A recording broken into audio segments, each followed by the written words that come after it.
Tuhan, Engkau Allah yang Maha Kuasa. Kau sanggup melakukan segala perkara dalam kehidupan kami. Terima kasih Bapa, kami mengucap syukur Tuhan. Kami boleh ada di dalam rumah-Mu Tuhan. Terima kasih, Kau masih memberi kesempatan bagi setiap kami untuk datang ke rumah-Mu. Biar urapi setiap kami Tuhan. Terima kasih, kami rindu Tuhan mendengar kebenaran firman-Mu. Urapi hamba-Mu yang tidak ada apa-apanya, sembunyikan hamba di balik salib-Mu. Biarlah Engkau berbicara Tuhan, inilah waktu-Mu. Urapi setiap jemaat-Mu Tuhan, hati mereka. Jadikan mereka tanah-tanah yang subur ketika benih firman itu ditaburkan.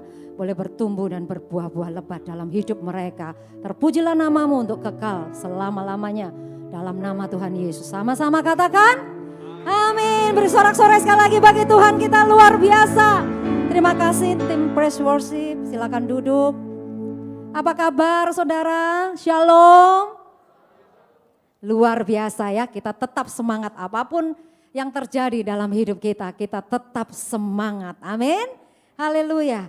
Nah pagi hari ini saya berterima kasih diberi kesempatan, adalah satu kehormatan buat saya bisa berdiri di sini dan menyampaikan kebenaran firman Tuhan. Terima kasih untuk Bapak-Bapak Gembala dan juga tim pastoral yang sudah memberikan saya kesempatan. Terima kasih, puji Tuhan. Nah saudara, hari ini saya memberikan tema renungan firman Tuhan, yaitu mengolah kehidupan batiniah, saudara. Dengan subtema yaitu diubahkan, dipulihkan, dan berbuah, saudara.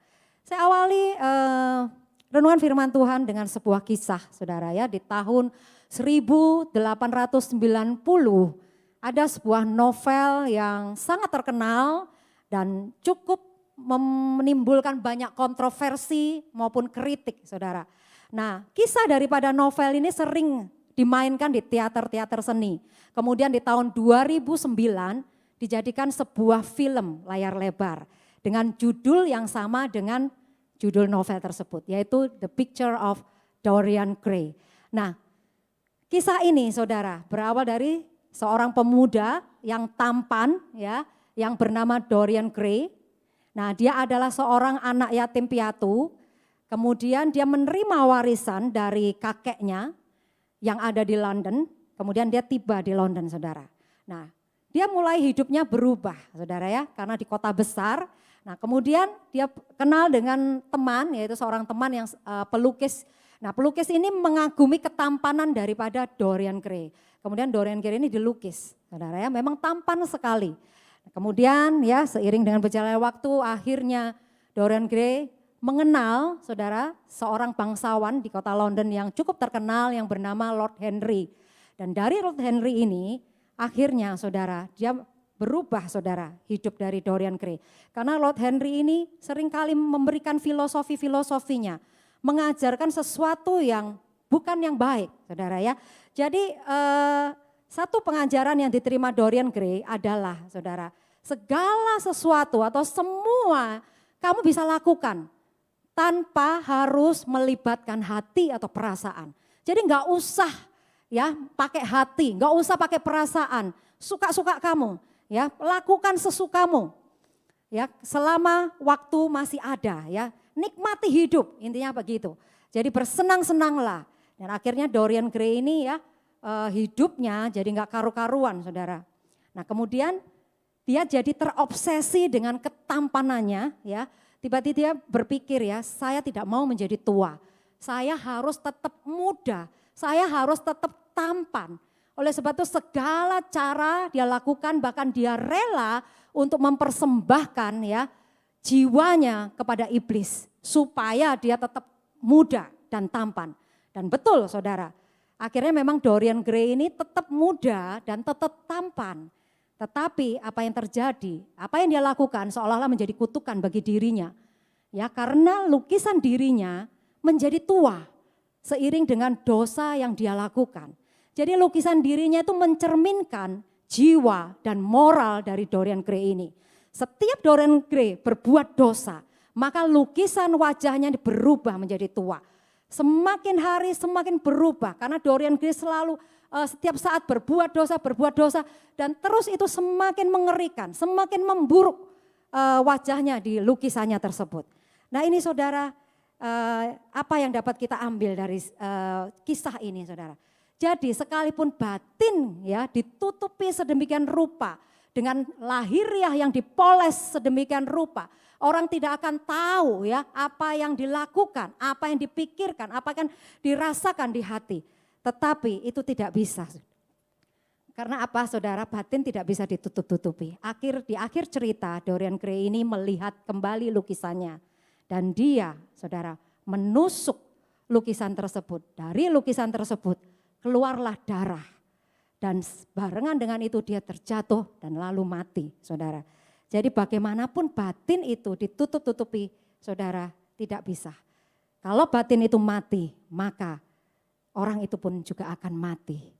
Nah cerita ini saudara ya diberikan ada satu tujuan ya, yaitu menunjukkan bagaimana manusia itu perlahan-lahan keadaannya bisa memburuk karena dosa yang dilakukan di dalam diri atau batin manusia tersebut. Next ya. Matius 23 ayat 27 sampai 28. Yesus menegur orang-orang Farisi ya karena mereka itu menunjukkan kemunafikan dalam hidup mereka. Kita sama-sama akan baca, celakalah kamu hai ahli-ahli Taurat dan orang-orang Farisi, hai kamu orang-orang munafik, sebab kamu sama seperti kuburan yang dilabur putih, yang sebelah luarnya memang bersih tampaknya, tetapi yang sebelah dalamnya penuh tulang belulang dan pelbagai jenis kotoran. Kemudian ayat 28, demikian jugalah kamu, di sebelah luar kamu tampaknya benar di mata orang, tampaknya benar di mata orang, tetapi di sebelah dalam kamu penuh dengan kemunafikan dan kedurjanaan. Nah orang-orang Farisi ini menggambarkan orang-orang yang mengerti tentang firman Tuhan, bahkan hafal tentang hukum-hukum Tuhan. Oleh sebab itu mereka merasa dirinya paling benar, ya merasa dirinya paling saleh, tetapi dalamnya penuh dengan kebobrokan, saudara. Itu orang-orang Farisi. Nah pagi hari ini ya saudara kita akan sama-sama kembali seperti yang saya sampaikan tadi. Ya, dengan tema mengolah kehidupan batinia. Kita akan lihat slide selanjutnya. Jadi tema ini saya dapatkan saudara ya, lewat gambar ini. Ketika saya ini berlama-lama di depan cermin ya, berapa waktu yang lalu. Saya memang suka saudara, karena memang saya kan pekerjaan saya juga make up ya. Kadang-kadang saya trial produk dan sebagainya, kadang-kadang saya belajar online. Jadi saya memang suka lama-lama di cermin begitu ya. Nah kemudian seolah-olah Tuhan tuh menegur atau memberitahu saya saudara. Dengan jelas ya di dalam hati saya ya berkata demikian. Manusia cenderung memperhatikan hal-hal yang lahiriah ya. Dibandingkan dengan yang batiniah. Padahal yang batiniah itu yang dapat membawa manusia menuju kekekalan ya. Alangkah baiknya jika manusia lebih memperhatikan batiniahnya. Ya, kita kemudian yang kedua, next ya. Jadi saya menemukan tema ini karena adanya pertanyaan yang timbul ya dalam hati dan pikiran saya, ya. Kenapa ya orang yang begitu rajin melayani Tuhan, rohaninya kelihatannya baik-baik saja, dia pintar ya berdoa, rajin berdoa, bahkan pintar berkhotbah, ya dia aktif di gereja, tetapi kenapa hidupnya enggak dipulih-pulihkan? Kenapa hidupnya enggak berubah? Sudah belasan tahun, bahkan ada yang puluhan tahun, tetap sama. Saudara ya, masalah datang silih berganti. Bahkan keluarganya juga ada masalah, saudara. Usaha ini gagal, usaha itu gagal. Ya, tidak ada yang berubah, saudara. Bukan jadi berkat, malah menjadi batu sandungan. Lalu menjawab pertanyaan tersebut, saudara, di dalam hati saya tiba-tiba muncul seketika sebuah kalimat yang mengatakan begini, kamu melihat apa yang dilihat di depan mata, tetapi aku ya melihat hati.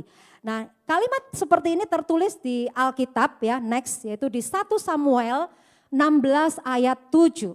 Ini adalah peristiwa di mana Tuhan memilih dan menetapkan Daud menjadi Raja Israel. Kita sama-sama baca saudara, bukan yang dilihat manusia, yang dilihat Allah. Manusia melihat apa di depan mata, tetapi Tuhan melihat hati, saudara.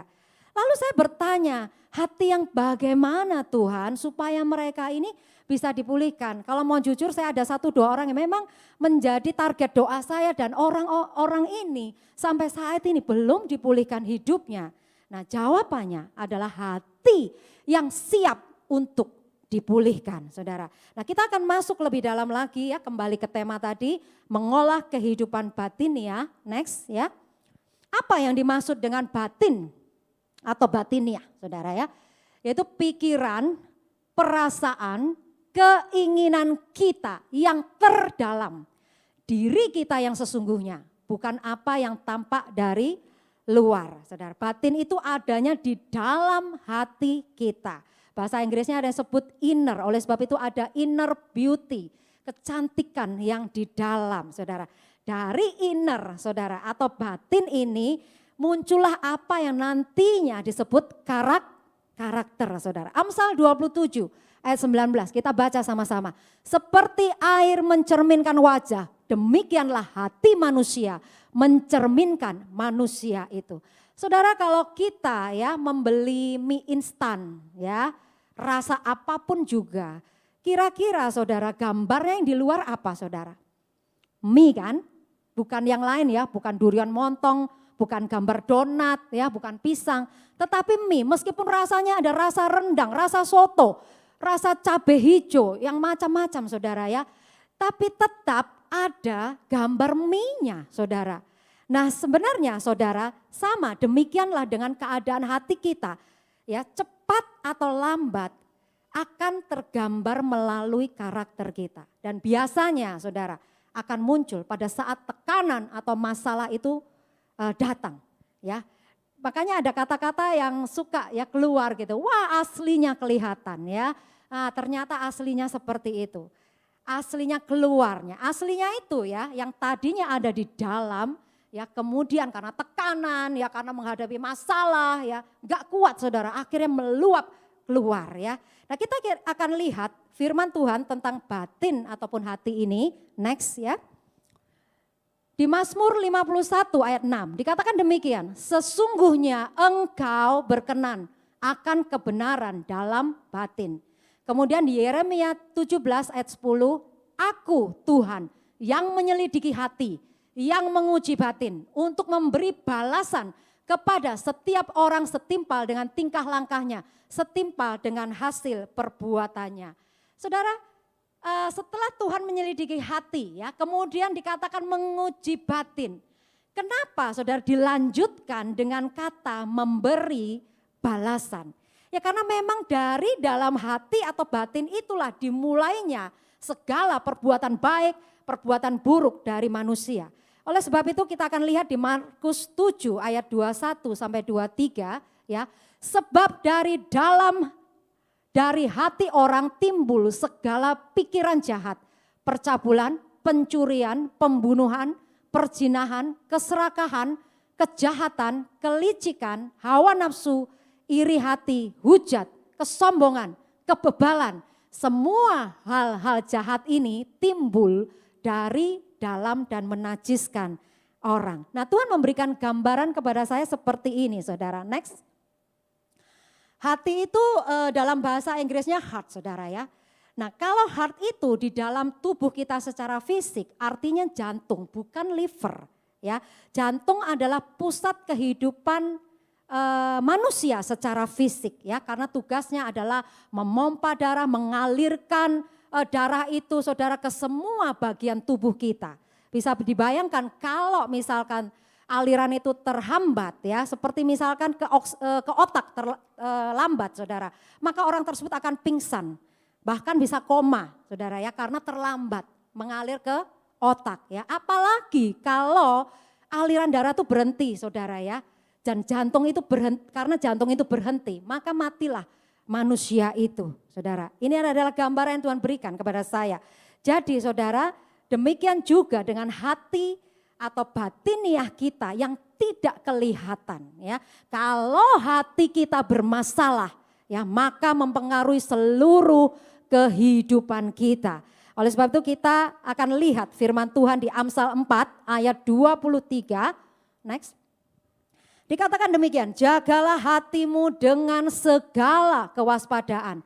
Karena dari situlah terpancar kehidupan. Ya, bayangkan saudara menjaga hati, terus hasilnya kehidupannya jadi terpancar, memancarkan kehidupan. Betapa pentingnya hati.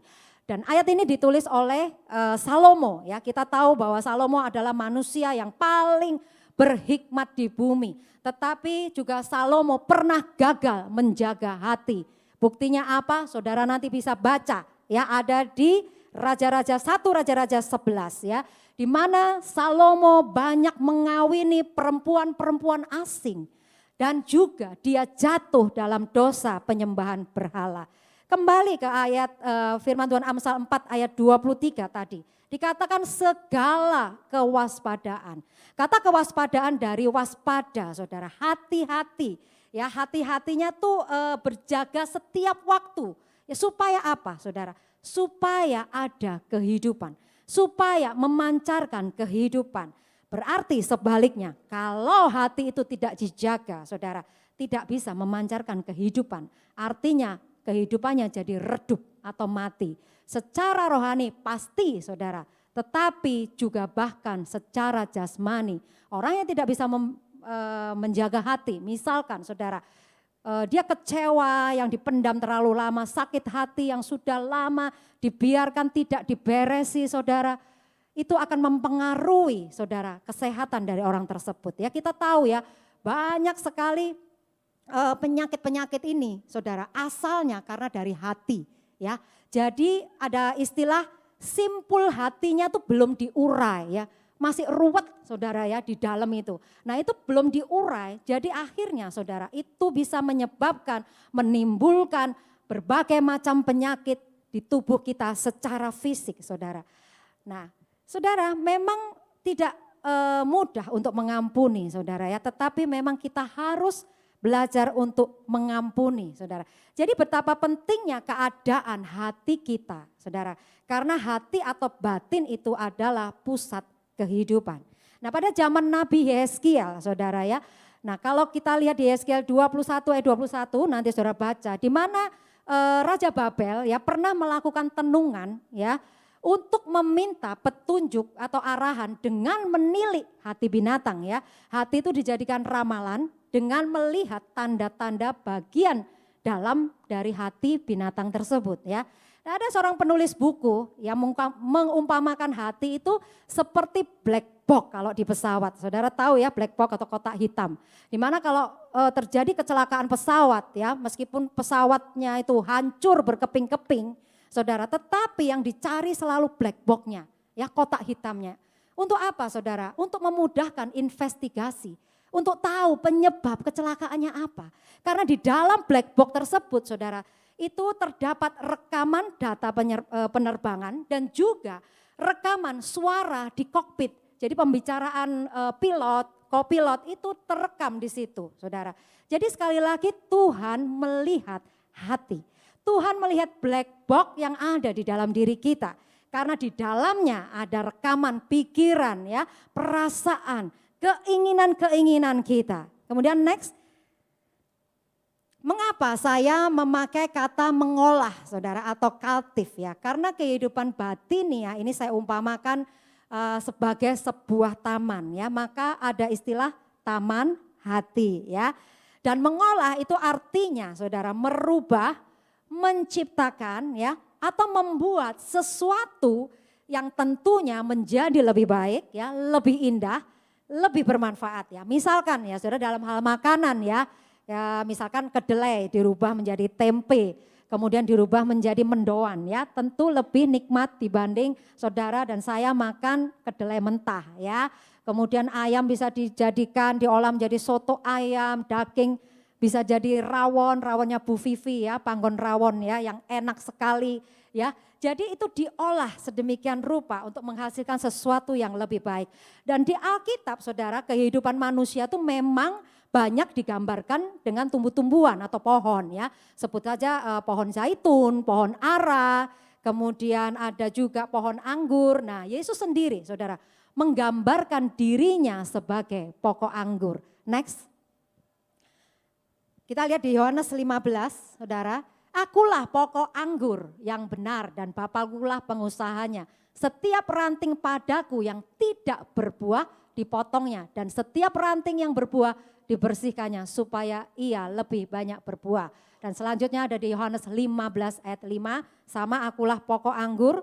Saudara, jadi saudara. Nah, kita akan melihat aplikasinya bagaimana ke kehidupan batiniah kita.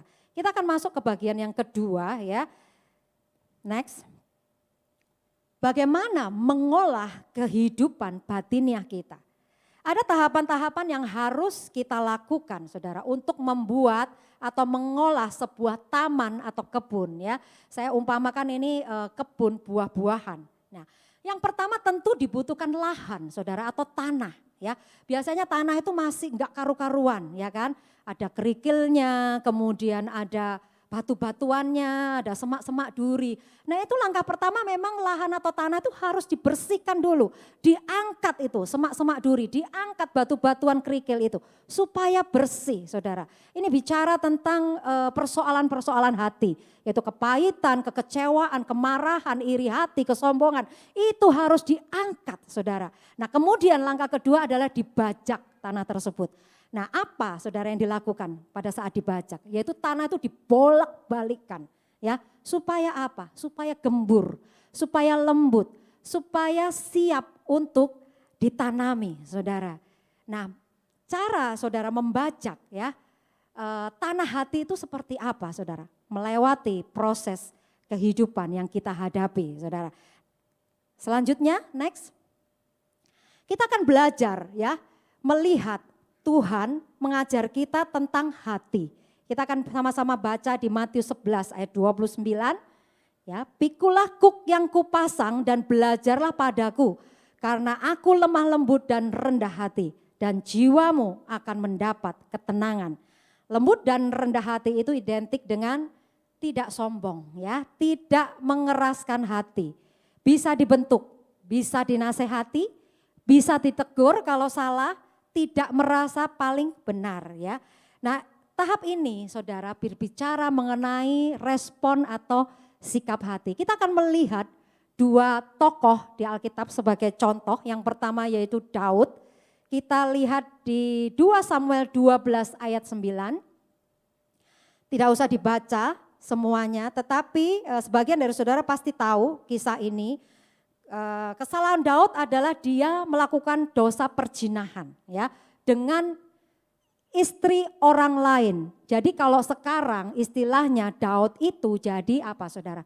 Pebinor ya, perebut bini orang.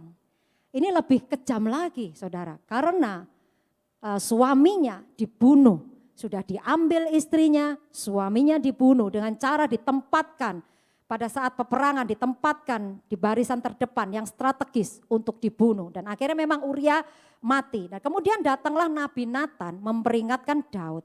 Kita akan lihat respon Daud di ayat 13. Lalu berkatalah Daud kepada Nathan, aku sudah berdosa kepada Tuhan.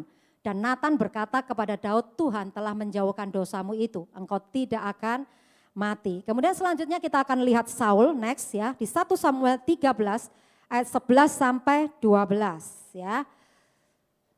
Kita nggak usah baca juga, tapi kesalahan Saul di sini karena tidak sabar menunggu kedatangan Nabi Samuel. Maka Saul mempersembahkan korban bakaran. Padahal Samuel minta tunggu dulu, tetapi karena Saul tidak sabar dan pada saat itu memang dia merasa terjepit. Oleh sebab itu dia mengambil inisiatif untuk mempersembahkan korban bakaran. Kalau kita lihat sebenarnya saudara tidak ada yang salah. Karena yang dilakukan Saul bukan sesuatu yang buruk. Mempersembahkan korban bakaran ya, bukan melakukan kejahatan. Tetapi ketaatan tetap adalah ketaatan. Tuhan sudah perintahkan begini, jadi harus lakukan begini saudara, bukan begitu.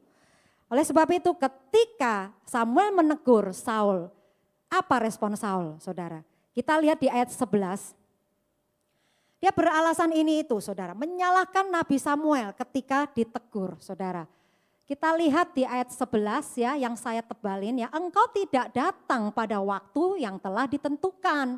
Padahal orang Filistin telah berkumpul di Mikmas ya. Aku kemudian lanjut 12, aku memberanikan diri lalu mempersembahkan korban bakaran. Itulah respon daripada Saul. Kita lihat respon yang kedua dalam kisah selanjutnya. Next ya, di 1 Samuel 15 ayat 18 sampai 22.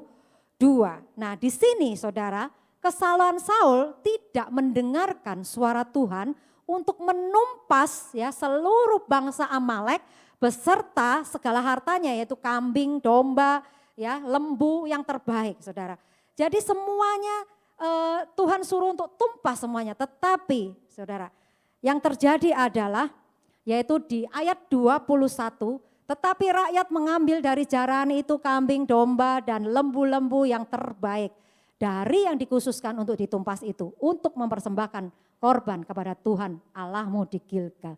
Jadi ketika ditegur oleh Nabi Samuel, respon Saul adalah menyalahkan rakyat ya di ayat 21. Jadi menyalahkan orang lain. Kita akan melihat kesimpulan dua karakter dari Daud dan Saul, Saudara. Next.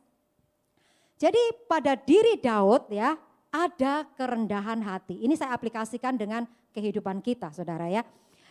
Jadi ada kerendahan hati. Kemudian yang kedua, mudah atau gampang menyadari dan mengakui kesalahan ya. Tanpa berkelit ini itu atau menyalahkan orang lain. Misalkan menyalahkan Batseba, kenapa kamu mandi ya? Kenapa kamu seksi? Kenapa kamu cantik gitu? Enggak, tapi dia mengakui bahwa dia memang berdosa. Dia memang bersalah. Kemudian yang ketiga, gampang minta maaf atau minta ampun. Kemudian yang keempat, adanya penundukan diri atau submission, Saudara, terhadap hamba Tuhan. Dalam hal ini Nabi Samuel dan juga kepada Tuhan. Sedangkan Saul kita akan lihat kebalikannya, Saudara. Saul ada perasaan sombong, yang merasa paling benar. Dirinya pokoknya benar. Oleh sebab itu, Saudara, dia suka menyalahkan yang lain. Kedua, dia tidak sabar menunggu ya, tergesa-gesa mengambil keputusan. Nah, ini berbicara mendahului Tuhan. Ya, seringkali dalam hidup ini ya kita tuh enggak sabar menunggu jawaban Tuhan. Ya, terutama dalam hal misalkan menentukan sebuah bisnis misalkan atau usaha, enggak sabar ya. Pokoknya ini kayaknya menguntungkan. Ini pokoknya mendapat untung yang besar. Jadi main tabrak saja, Saudara. Tetapi akhirnya mengalami kerugian. Nah, kemudian yang ketiga yaitu mengeraskan hati. Ya, seperti yang saya katakan, tidak mau mengakui kesalahan ya, beralasan ini itu, menyalahkan orang lain, tidak gampang minta maaf ya.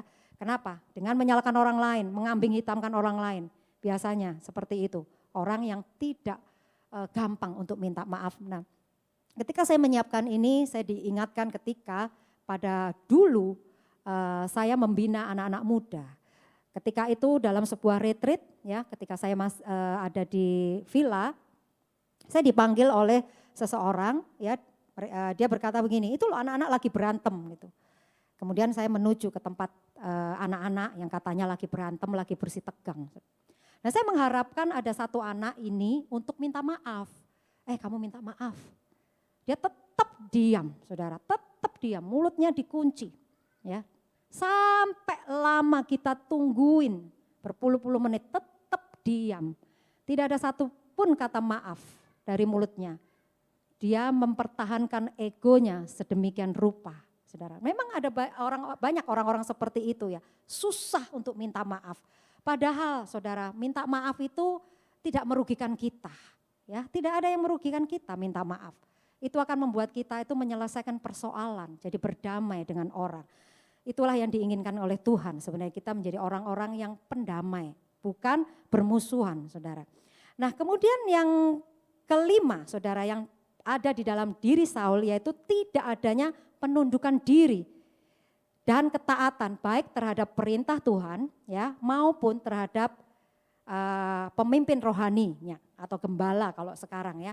Nah, ada satu istilah di dalam kerohanian, sebenarnya ini juga istilah secara sekuler tapi diadaptasi ke istilah kerohanian, yaitu sindrom Lone Ranger, Saudara. Lone Ranger, Saudara. Nah, ini bisa menjadi salah satu penghalang ya untuk bisa submission atau ada penundukan diri terhadap pemimpin rohaninya. Ya, Kalau orang memiliki sindrom Lone Ranger ini, saudara, dia memiliki sifat kemandirian yang ekstrim, ya. Dalam arti kata kalau rohani begini, saudara, kalau dalam pekerjaan pokoknya nggak mau dibantu, ya dia sangat pede dengan pekerjaannya. Dia pasti kalau dibantu nanti salah, kalau dibantu orang lain. Jadi dia lebih percaya, meskipun dia babak belur maunya dikerjain sendiri. Itu adalah sindrom Lone Ranger. Nah ini diadaptasi ke kerohanian, saudara. Nah, kalau di dalam bidang rohani dia merasa bahwa dia mampu karena dia bisa berkomunikasi sendiri dengan Tuhan. Dia tidak butuh nasihat gembala, tidak butuh nasihat orang lain, ya. Karena dia yakin ya, apa yang dia dapatkan itu dari Tuhan. Karena Tuhan sudah bicara dengan saya. Tuhan langsung bicara. Tuhan menyuruh aku melakukan A, Tuhan menyuruh aku melakukan B. Sehingga dia tidak merasa perlu untuk konseling atau dia berdiskusi dengan pemimpin rohaninya. Karena merasa dia yakin bahwa Tuhan yang berbicara kepada dia dan dia lebih percaya apa yang Tuhan katakan menurut dia, saudara, daripada apa yang dikatakan oleh gembala. Nah, orang-orang semacam ini biasanya susah untuk terikat di dalam satu gereja. Jadi dia sukanya pindah-pindah, ya. Dia tidak mau apalagi terikat dalam sebuah pelayanan. Nah, hati-hati saudara, bukan saya tidak percaya suara Tuhan. Setiap kita pasti pernah mendengar suara Tuhan, pasti. Ya, entah lewat firman disampaikan ataupun pada saat kita bersaat teduh, ya. Tetapi semua itu harus kita uji dan acuannya adalah firman Tuhan. Tidak sembarangan mendengar ini.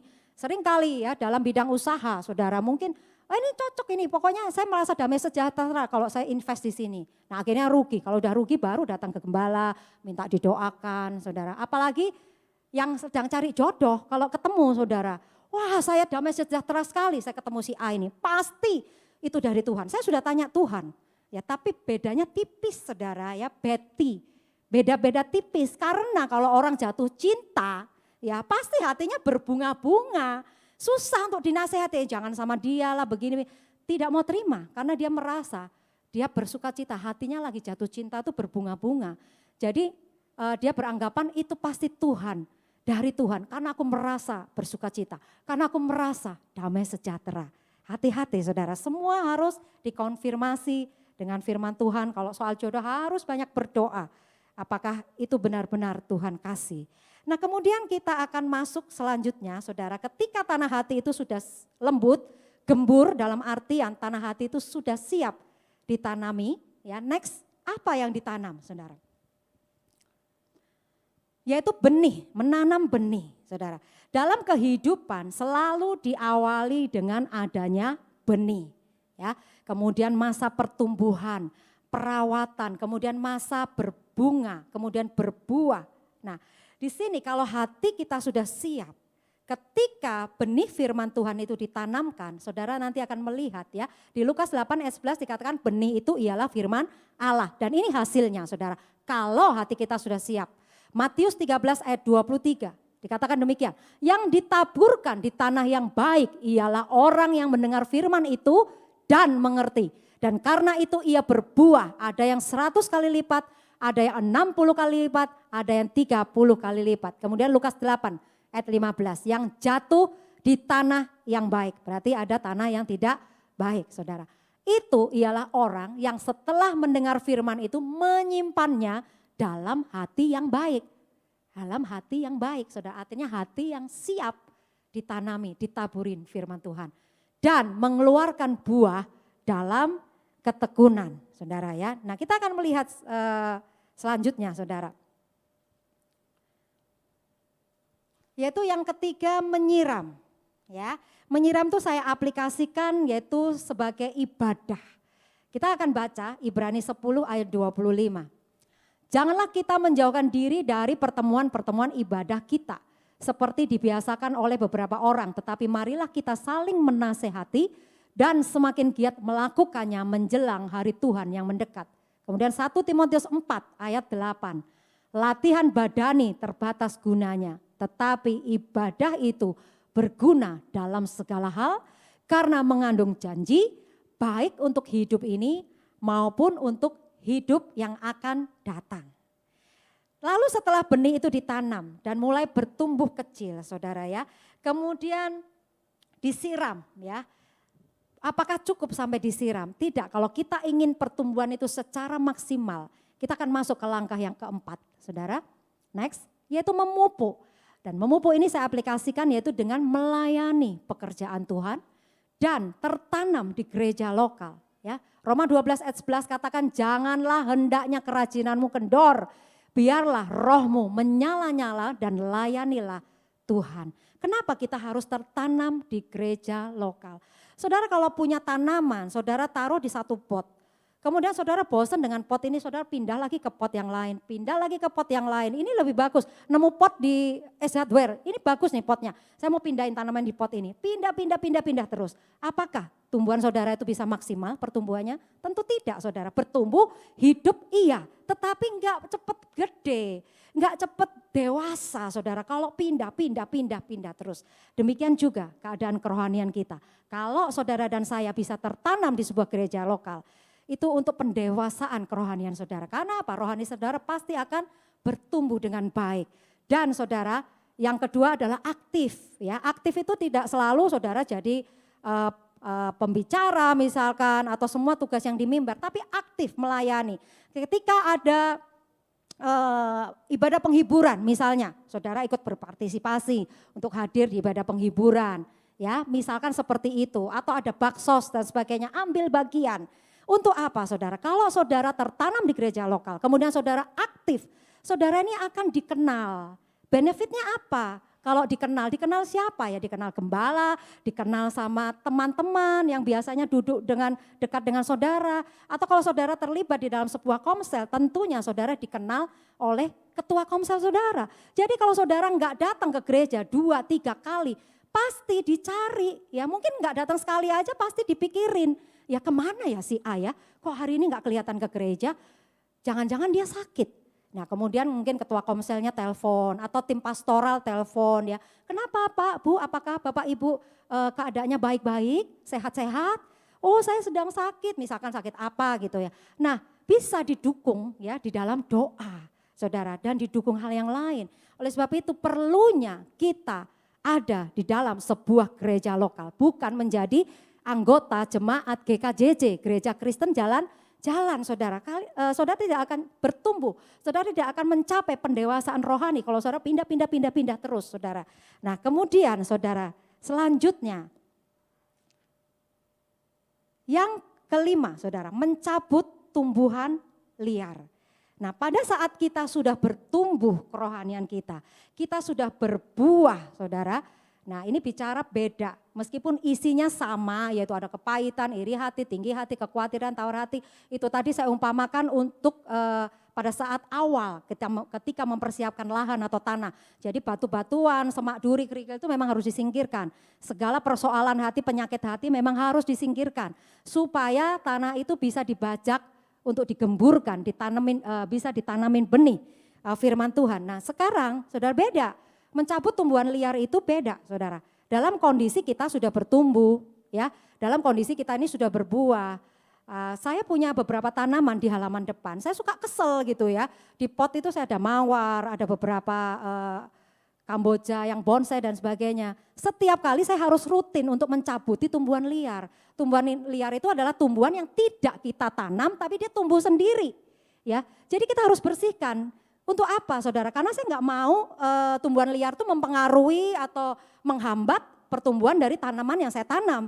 Atau merusak keindahan, karena jujur aja jadi jelek kan. Ada rumput-rumput liar, kemudian nggak tahu ada tanaman apa aja bisa numbuh di situ ya. Demikian juga dalam kehidupan kita. Kita ini secara rohani memang sudah bertumbuh, bisa berbuah, tetapi bisa muncul tumbuhan liar ya, karena di dalam hidup ini, dalam perjalanan hidup ini kita itu selalu diperhadapkan dengan masalah, dengan kondisi-kondisi tertentu, saudara ya. Nah, kemudian apa yang menjadi tumbuhan liar di dalam batin kita ya? Yaitu yang pertama kepahitan. Di Efesus 4 ayat 31 ya, tidak bisa mengampuni. Dikatakan demikian, segala kepahitan, kegeraman, kemarahan, pertikaian, dan fitnah hendaklah dibuang dari antara kamu. Demikian pula segala kejahatan. Melepaskan pengampunan itu memang tidak mudah. Tetapi harus saudara, kalau kita takut akan Tuhan, kita harus belajar berusaha untuk bisa memaafkan kesalahan orang lain. Karena apa? Karena firman Tuhan berkata, Markus 11 ayat 36. Ya, tetapi jika kamu tidak mengampuni, maka Bapamu yang di surga juga tidak akan mengampuni kesalahan-kesalahanmu. Ngeri bukan saudara ya? Bagaimana kita ini setiap kali kita bisa berbuat dosa. Kalau kita nggak bisa memaafkan orang lain, firman Tuhan dengan tegas mengatakan kita juga tidak diampuni. Terus kita bagaimana saudara? Kita semua akan menuju penghukuman kalau kita tidak bisa mengampuni. Jadi hati-hati saudara, kita harus ngerti firman Tuhan. Kalau kita memang takut akan Tuhan, berusaha untuk bisa melepaskan pengampunan. Ya. Nah, ada satu kisah saudara ya. Ini saya memberikan contoh tumbuhan liar. Ya. Yaitu ada seorang anak muda yang namanya Tom McGee. Ya. Dia pergi ke sebuah pesta, kemudian dia mabuk-mabukan.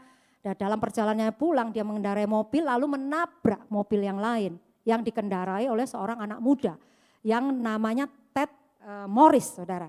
Dan Ted ini meninggal seketika di TKP di tempat kejadian.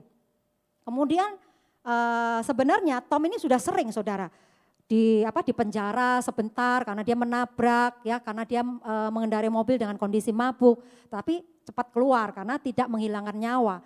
Tetapi kali ini Tom itu kena batunya, jadi menghilangkan nyawa Ted Morris. Jadi dia dijatuhi hukuman yang cukup lama. Nah selama masa penghukuman ya di penjara, kemudian datanglah yang namanya Jack Morris, yaitu ayah dari Ted Morris. Ya dia mengunjungi yang istilahnya menghilangkan nyawa anaknya saudara, yaitu Tom McGee tadi, dikunjungi. Diajak bicara, yang ngobrol ya. Dan itu bukan cuma sekali. Jadi Jack Morris ini datang sering ke penjara untuk berbicara dengan Tom tersebut. Nah kemudian setelah berapa kali ya berapa waktu kemudian istrinya yang bernama Elizabeth Morris ya membawakan cookies ya untuk dimakan oleh Tom, dinikmati oleh Tom. Jadi mereka akrab ya. Tom ini akrab dengan kedua orang tua daripada Ted Morris itu yang dihilangkan nyawanya. Nah kemudian singkat cerita setelah menjalani masa hukuman yang cukup lama, Tom ini keluar dari penjara, tidak punya tempat tinggal. Kemudian pasangan suami istri yaitu orang tua dari Ted menawarkan untuk tinggal di rumah mereka dan Tom bersedia. Jadi mereka tinggal bersama, bahkan Jack Morris dan Elizabeth Morris itu menyiapkan segala kebutuhan daripada Tom ya. Makanan, minuman, pakaian, bahkan disekolahkan, setelah lulus kemudian dicarikan pekerjaan. Jadi dianggap benar-benar seperti anaknya sendiri. Nah tiba waktunya memang secara legal akhirnya Tom itu diadopsi secara resmi, secara hukum oleh kedua pasangan ini yaitu Jack dan Elizabeth Morris saudara. Dijadikan anak saudara, nah meningkatkan jadi anak. Nah kemudian ya selang beberapa tahun pasangan ini sudah tua, yaitu Jack dan Elizabeth Morris itu meninggal dunia. Kemudian dia mewariskan seluruh hartanya kepada Tom, penghilang nyawa anaknya, saudara. Jadi diwariskan semuanya. Kenapa Jack dan Elizabeth Morris bisa berbuat demikian, saudara? Karena dua orang ini orang yang takut akan Tuhan. Ya, dia beribadah di Church of Christ di Tulsa. Ya, dia juga bisa membawa Tom pada saat itu juga menerima Yesus sebagai juru selamat. Nah, karena dia ada rasa takut akan Tuhan, dia mengerti firman. Kita bisa membayangkan di awal pasti berat, pasti kecewa juga. Anaknya mati mendadak karena ditabrak, saudara. Itu mengagetkan orang tua pastinya. Awalnya pasti dia kecewa, pasti sedih, menangis mungkin berhari-hari, berminggu-minggu, berbulan-bulan. Tetapi karena pasangan suami istri ini takut akan Tuhan, tahu akan firman, dia berusaha melepaskan pengampunan secara total. Dia bisa mencabut tumbuhan liar di dalam batinnya, di dalam hatinya. Saudara ngerti ya yang saya maksud ya, tumbuhan liar itu tumbuhnya pada saat kita itu sudah bertumbuh, berbuah. Tiba-tiba kita dihadapkan seperti yang dialami oleh kedua pasangan. Nah begitu kita ada rasa kecewa, sakit hati, cepat saudara dicabut. Karena itu akan mengganggu pertumbuhan kerohanian kita, bahkan mematikan kerohanian kita. Jadi kalau kita mulai ada perasaan iri mungkin cepat dicabut juga, saudara, untuk dihilangkan. Nah kemudian kita akan melihat yang kedua adalah iri hati. Ada di Amsal 14 ayat 30. Hati yang tenang menyegarkan tubuh, tetapi iri hati membusukkan tulang. Ini juga bisa terjadi di dalam gereja, saudara. Ada yang punya perasaan begini, kok dia yang selalu diperhatikan, kok dia yang ditolong oleh gembala, oleh gereja. Kok aku gak pernah diperhatikan, kok aku gak pernah ditolong, itu ada sifat iri hati, lalu ngambek, keluar gereja. Ya, pasti ada kejadian seperti itu, saudara. Nah, ketika mulai iri hati muncul, segera dibuang, saudara. Ini adalah salah satu tumbuhan liar yang harus kita buang.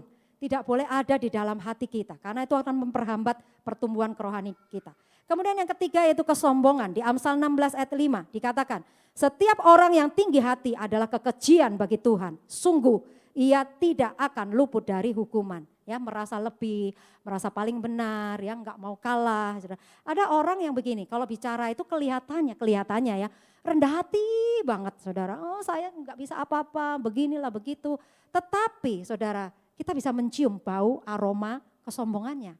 Ya, jadi kalau dikatakan rendah hati adalah harus rendah hati.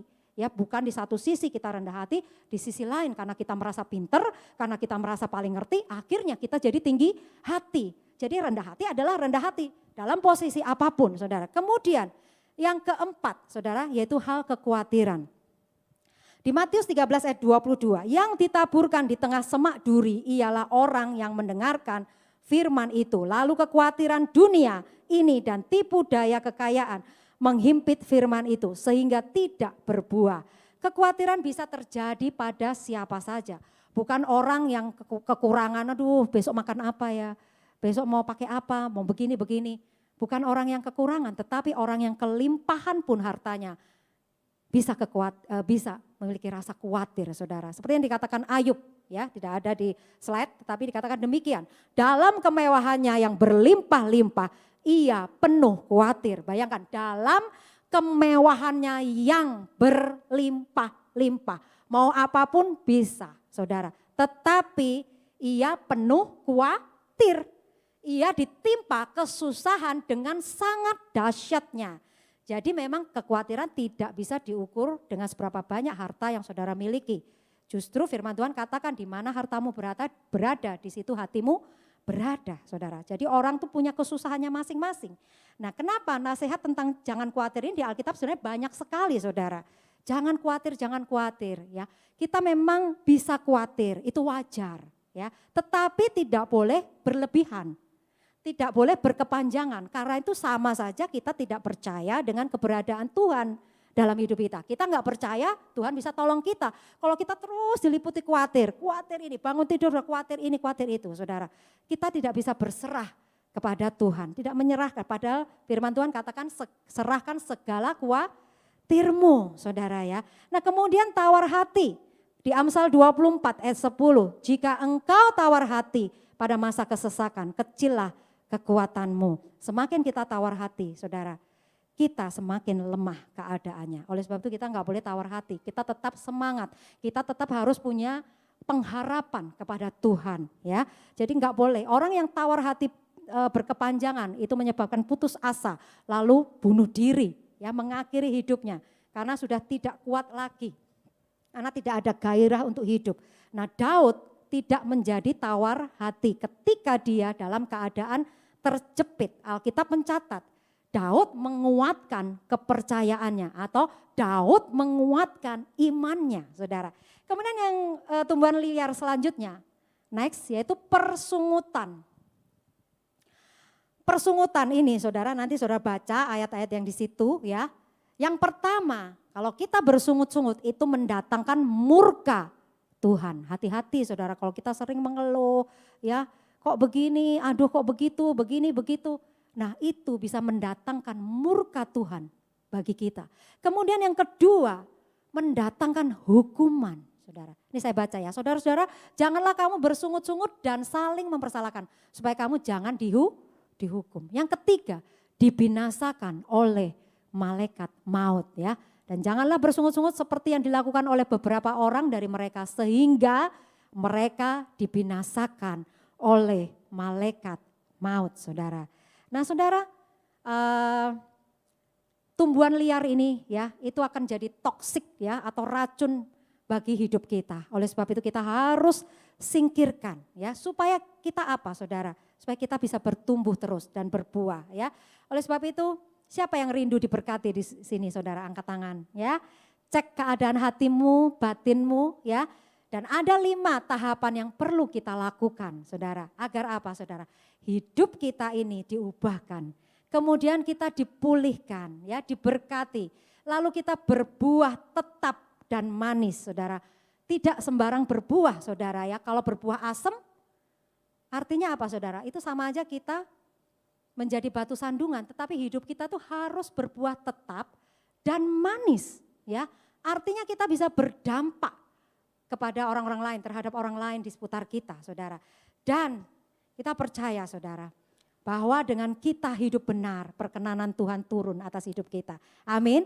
Sehingga hidup kita memancarkan kehidupan, menjadi saksi-saksi Kristus dimanapun kita berada. Tuhan dipermuliakan, saudara. Jangan saudara terus dalam kondisi yang sama. Kita harus berubah ya. Kadang-kadang kita melihat seseorang ya, rasanya enggak kurang-kurang ya mendengarkan firman Tuhan. Dari yang lembut sampai yang paling keras. Kenapa enggak berubah-berubah? Tetap melakukan dosa yang sama.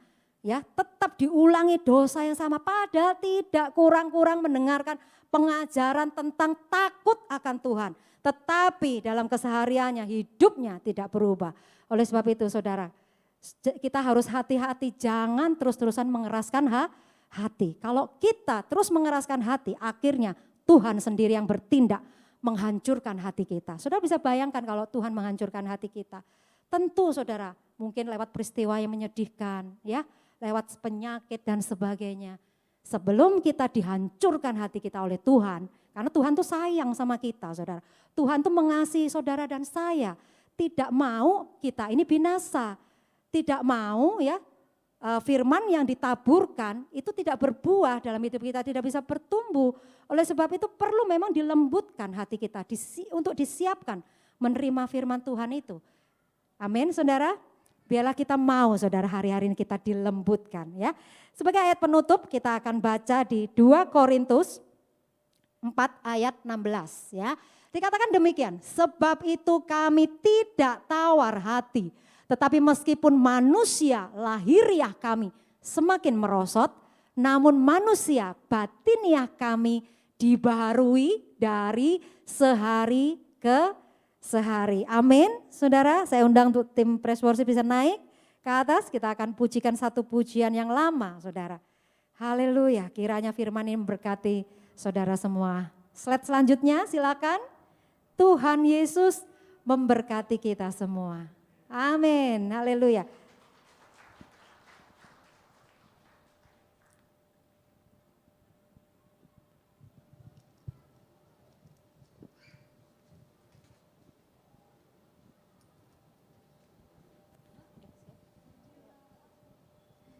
Haleluya, saudara. Mari kita tundukkan kepala kita ya. Kita menyanyikan sama-sama. Menghayati tiap kata-kata dalam lagu ini dan ini menjadi doa buat saudara dan saya di hadapan Tuhan siang hari ini. Haleluya. Kami mau dibentuk Tuhan. Kami mau terus menjadi orang-orang yang berkenan di hati-Mu. Kami mau melembutkan hati kami di hadapan-Mu. Oleh sebab itu Tuhan, ini menjadi doa kami. Haleluya, Yesus.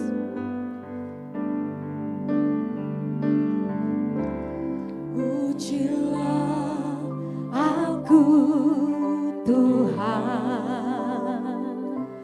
cobalah aku Tuhan, selidiki batinku dan hatiku, mataku tertuju padamu,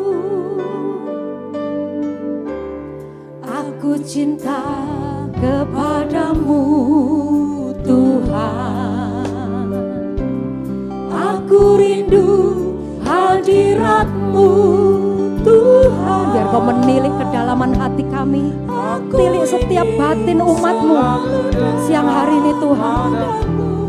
Haleluya Yesus. Menikmati kehadiran. Amin.